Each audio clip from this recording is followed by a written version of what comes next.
Good day to all. My name is Vishnuji, working as an assistant professor at Naipunya School of Management, Cherthala. As a part of a Limera talk series, I am going to share with you a number of talks that will enable you to become a power user in Microsoft Excel. This will be a walk together where we will understand and practice Microsoft Excel most useful functions, functionalities, applications, formulas, etc. until to VBA. And at the end of the session, we will be preparing a financial modeling using Microsoft Excel. This will not be a lecture, but will be a practice-based talk, giving you a hands-on experience.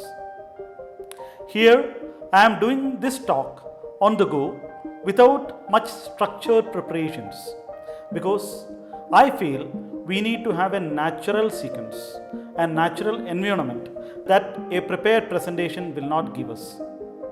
Hence, my sentences may be having gaps or intervals that I am searching for words to communicate properly with you.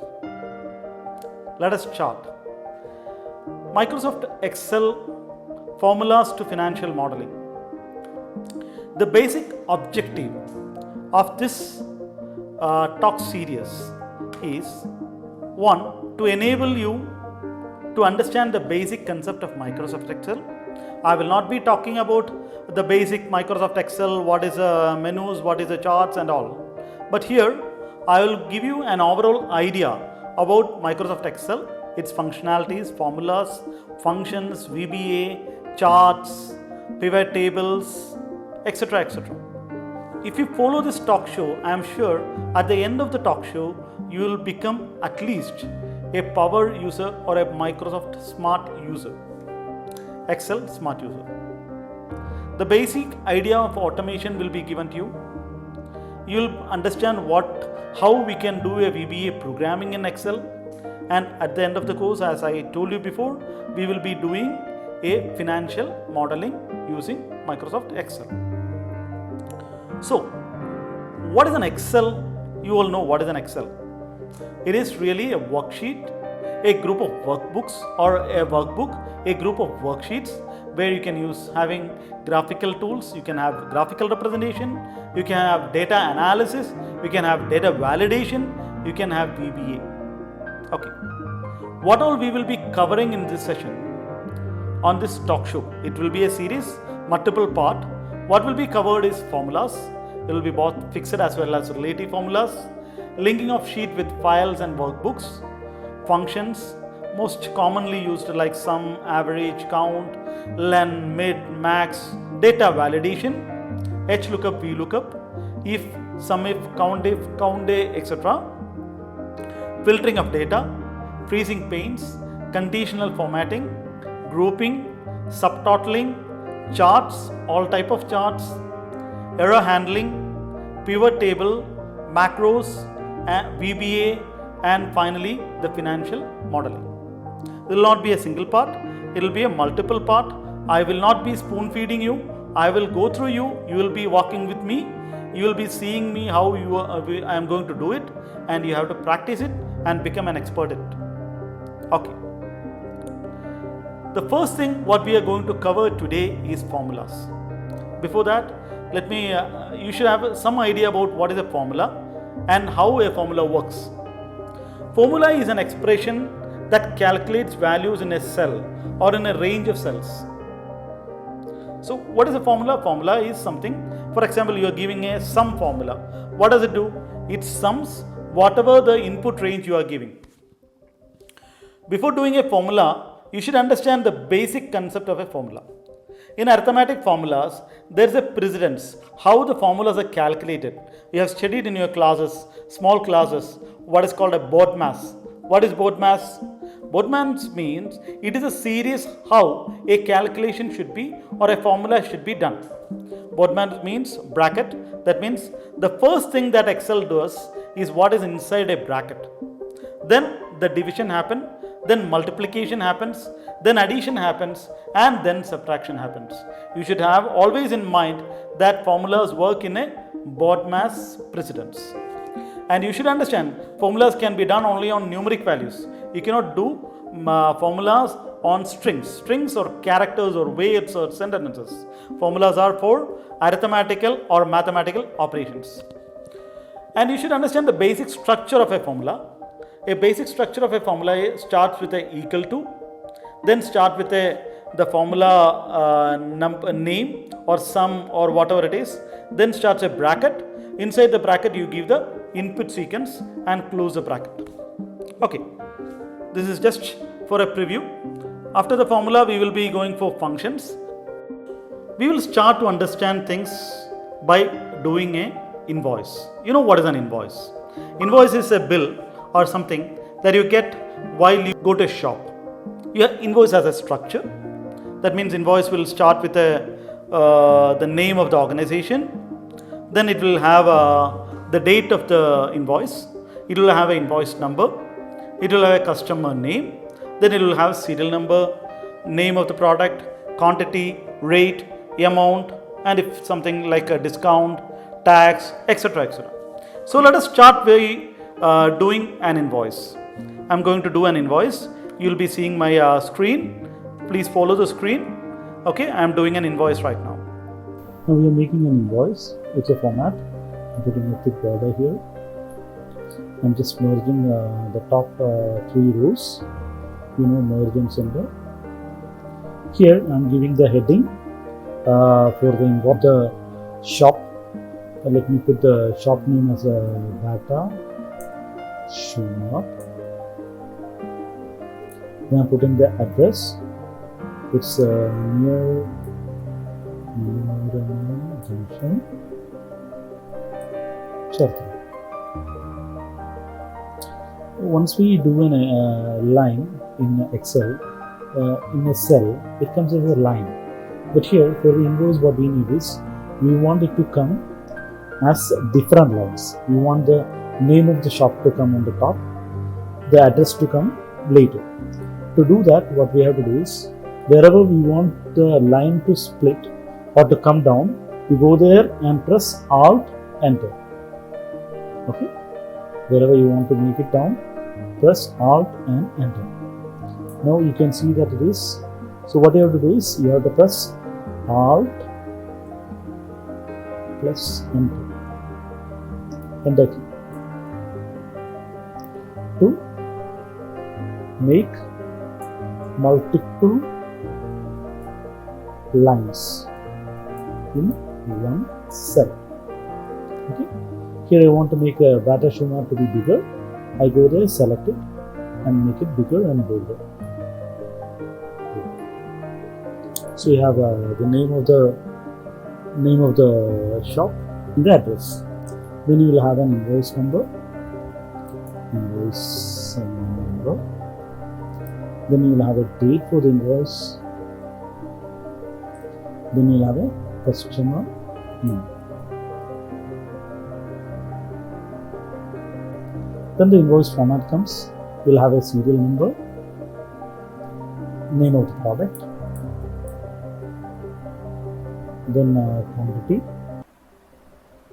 rate, amount. The serial number can be smaller, name can be bigger, has to be bigger for the quantity, rate and amount. Now you can make a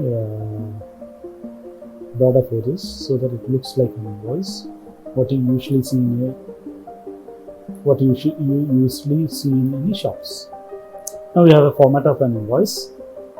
So somebody comes to me to buy something. So I put the invoice number 1, date. See what happens here is, if you put the invoice number here and then this comes here, what you can do is put it here and put the invoice number here. Okay. And date, say 1/10/2020. Customer name, Mr. Alpha. selling one casual shoes, one at the rate 600 rupees, two formal shoes, two at the rate say 750 each. Then I am buying a nylon socks, two of them say at the rate 100 rupees, four cotton socks, two of them at the rate 150, and so on. Here when you see this invoice, you can see that the amount is not calculated automatically. To calculate the amount, you can calculate like this. You can just put it enter, do it manually, but that is not what we want. We want the Excel to calculate it automatically, because when you have a lot of rows, it is not easy for you to calculate them manually, but you have to do it automatically. To do things automatically, then we use formulas. Before knowing about formula, you should understand one thing. Formulas can be done only on mathematical things or arithmetic things. You cannot do formulas on strings. Strings means alphabets or words or sentences. You can do it only on numerics, 1, 2, 3, 4, 5, 6 and all things like that. So it should be on numerics only. Second thing, it will always have Bodmer's rule. You know what is a Bodmer's rule? That is first, the precedence of how the formula will be done is that first it will execute bracket, then division, then multiplication, then addition, and lastly the subtraction. You have to always keep this in mind when you are doing a formula. So how do you do a formula? To start a formula, you come to the cell where you want to do the formula, press say equal to sign. Here our formula can be quantity into rate. So you go to rate or quantity and then press asterisk key, that is a into, and come to the rate key and enter. So you have a formula here. See the formula here. Excel gives you an opportunity to copy the formula to the next, and it will calculate it automatically. To copy them, what you have to do is come to the on the right hand corner and drag it down, and you have the formulas copied automatically. So what you do is you do the formula here, then come here, you have a plus sign there. When you see the plus sign, press the right button and drag it down, and you have a copy here. Okay, here if you see the formula is D13 into E13. D13 means the quantity of casual shoes, and E13 means the rate of casual shoes. Here it is being multiplied. When you come down, you can see the formula has changed from 13 to 14. That is to the next row where the formal shoes is. And likewise, when we go down, you can see that the row number has been changed and the column stays the same. Here, what you can see is that Excel has modified the formula according to the rows where it has been copied. This type of formulas are called relative formula. Relative means the Excel modifies the formula according to the position where it is being copied. That is called a relative formula. Here, for example, I have a tax rate. Let's say 10%. Now, I want this column to show me the tax amount. Tax amount will be what? Tax amount will be the tax rate into amount. What you can do, as you know the formula, equal to, here tax amount will be what? The amount into tax rate. Okay. So we have a 10% tax amount, that is 10%. Now, as we did before, we are just copying this formula downward. See, our values on. What happened here? Here what happened is Excel has modified the formula according to the change in the rows. See here, before the formula was F13 into F11. Here it is you can see F14 is okay, but F12 is the heading here. So the formula has been wrong. What you can do here is, here I want the tax rate should be always F11. That is the rate. It should not change. And the other rows can change. What you can do is, come here, the row or the column where you want it to be fixed, you can come there, it's F11. You can just put a dollar here. That means the row has been fixed. If you put a dollar before the row or the column address, that becomes fixed. So now here what I have done is I have made the row number 11 to be fixed. It should not be changed. Let us see how the formula moves. Now I am coming to copy this down. See, our formula has been correct now. What happened here is, when you go to the next formula, next row, you can see F11 repeats. F11 doesn't change. F11 in all the rows are the same. Only F13 and F14, F15, that column is being changed. This type of formulas are called fixed or constant formulas. Here, the data, the formula, one of them doesn't change. It stays as what it is. It becomes a fixed one. That is why it is called a fixed formula. Is it clear? What you do is, we go there and put $sign to make it fixed. What you can do is, in a worksheet, in a workbook, this is a book 2, and there are different sheets inside a workbook. So, if you want the formulas to come from another sheet, what you can do is, I can show you 10%. Now, on the tax amount to come from the rate according to the next sheet.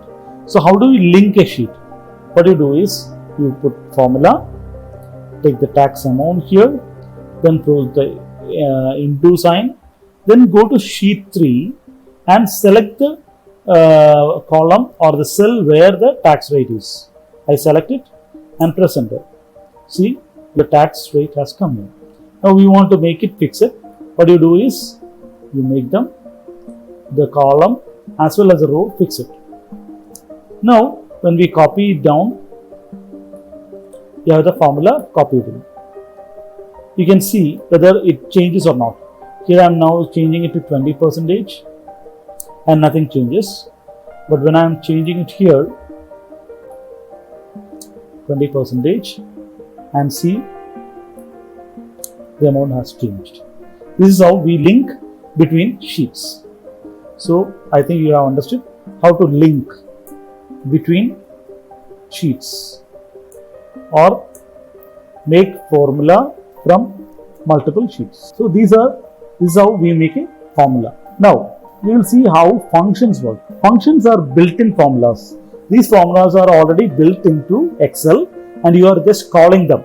How does a function look like?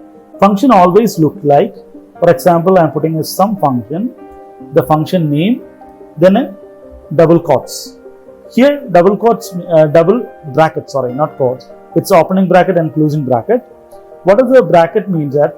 Here is where we give the parameters or the input series. The parameters, whatever data should be given to this function to work out. For example, if I want to sum all the tax amount here, what I can do is, as usual in the formula, we put a equal to, then put sum. See, Excel shows you all the functions that starts with SUM.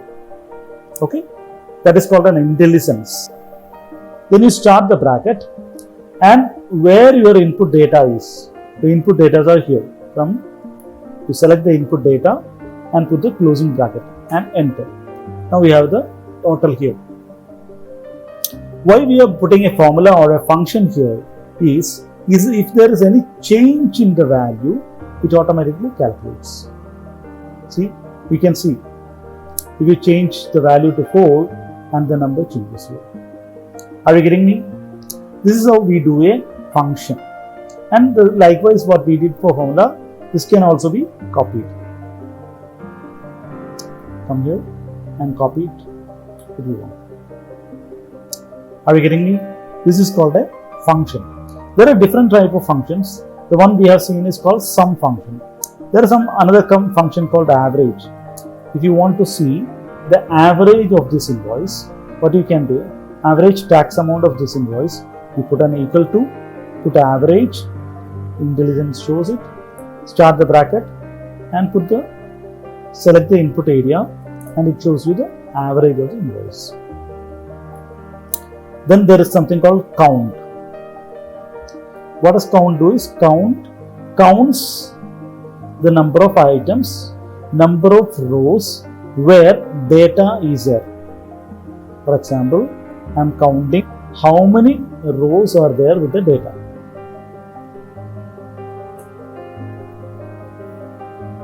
So, count functions on numeric data.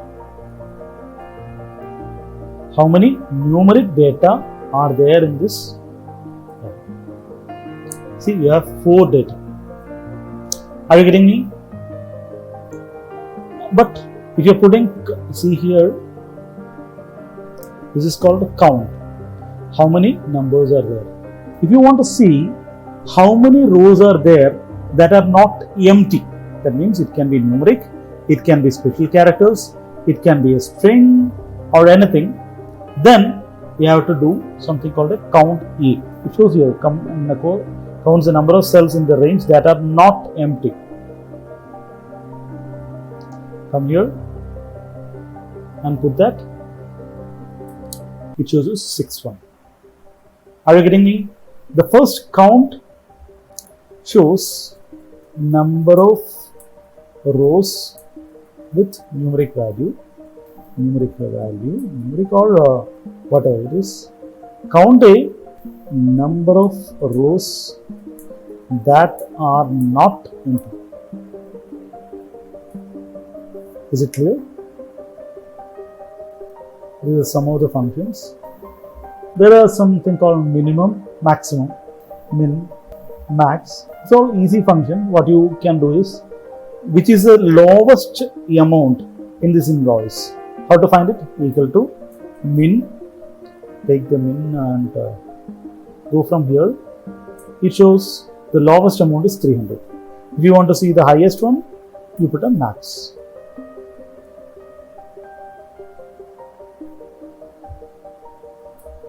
You have the highest one. Likewise, there are a lot of formulas. You can see all the formulas here. If you want to see a formula, you have formula bar here. See, you have a lot of formulas here. Insert function, you can see a lot of formulas. You can find formulas here. You have a lot of formulas here. See, financial, logical, text, date, lookup, math, more functions. So, a lot of them are there. And there are automatic ones also. For example, here we give a sum function.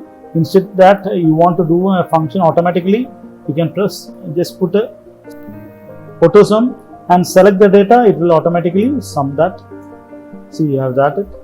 It's the same function, it will do it automatically. So there are a lot of functions. We will come up across some of them, and you can study it automatically here. And if you need any help, we can help you out also. These are something called a function. I think you understand them. If you have any doubts, come back to me. I can help out. You can put it down in the comments. You can send me messages or anything. Now, these are functions. I think the functions are clear. Formula is clear. Fixed and relative formulas are clear. Linking between sheets are clear with you. Now, what happens here is you are entering data here. For example, I can enter a wrong cotton socks. Then copying this, I can copy it here, it comes automatically. But here you can see our is cotton socks, but here I have put it wrongly.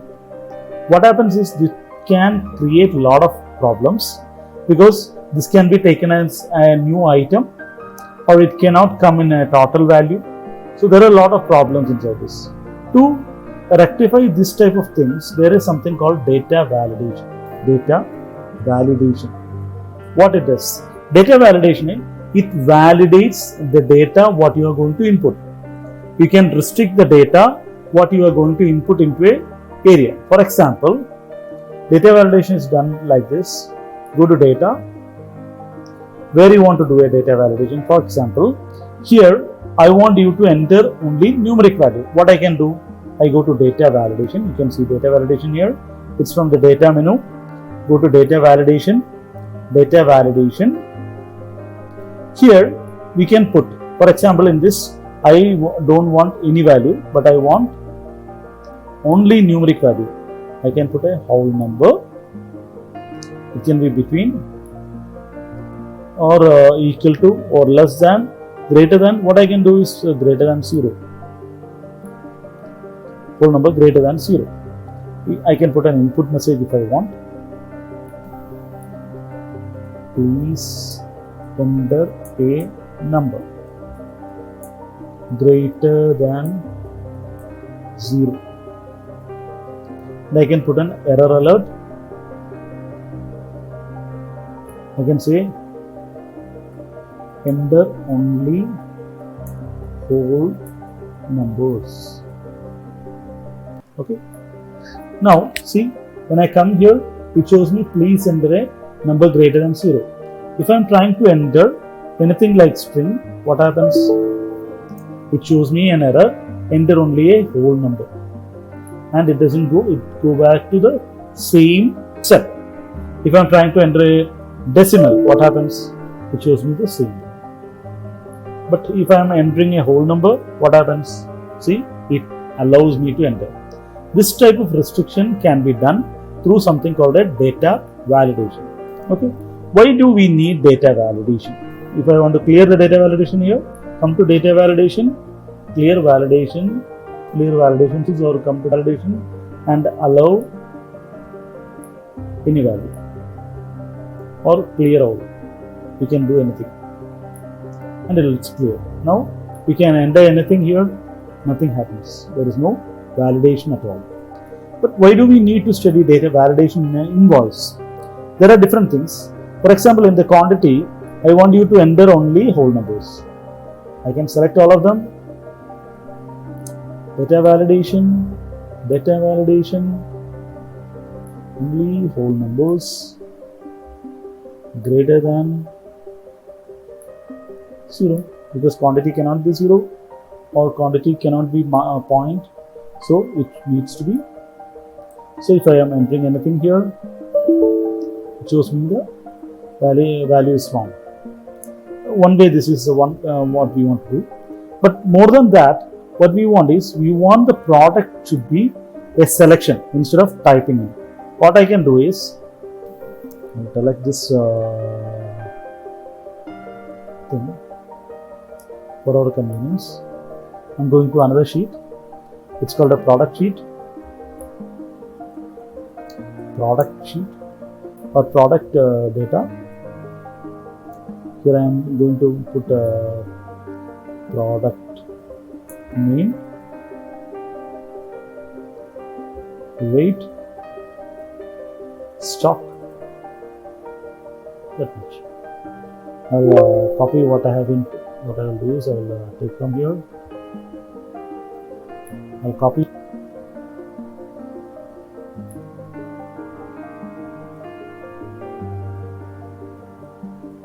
I'm just copying it. It's very easy. I'm putting the rate from here. And stock, anything can be there. 20, 30, and 40. Now, what I'm going to do is, instead of entering data here, I'm going to put a data validation. Why? Because I don't want anyone to enter here, but they can only select. Data validation. Instead of any value, I'll put a list. Where is my list? List is in the product data.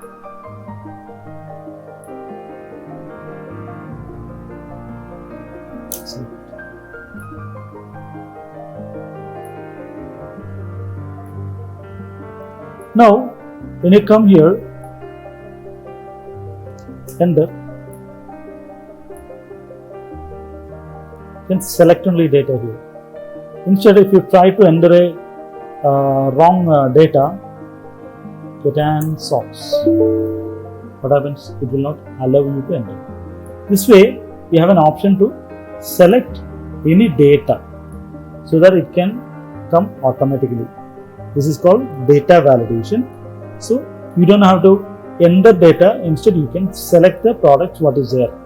There will be no error in the name of the product. This is why we do a data validation in this invoice. I think you have understood what is data validation. This is the end of our first part. I think you have understood what is how we can utilize Excel in making our business forms using formulas, functions, data validations, sorting. Likewise, we will see more things in our next session. Thank you for being with me. If you have any suggestions, any queries, anything, put it in the comment box and I will definitely reply back to you. And make sure to subscribe this channel, because other parts will be coming in and you will be notified if you subscribe. Thank you very much.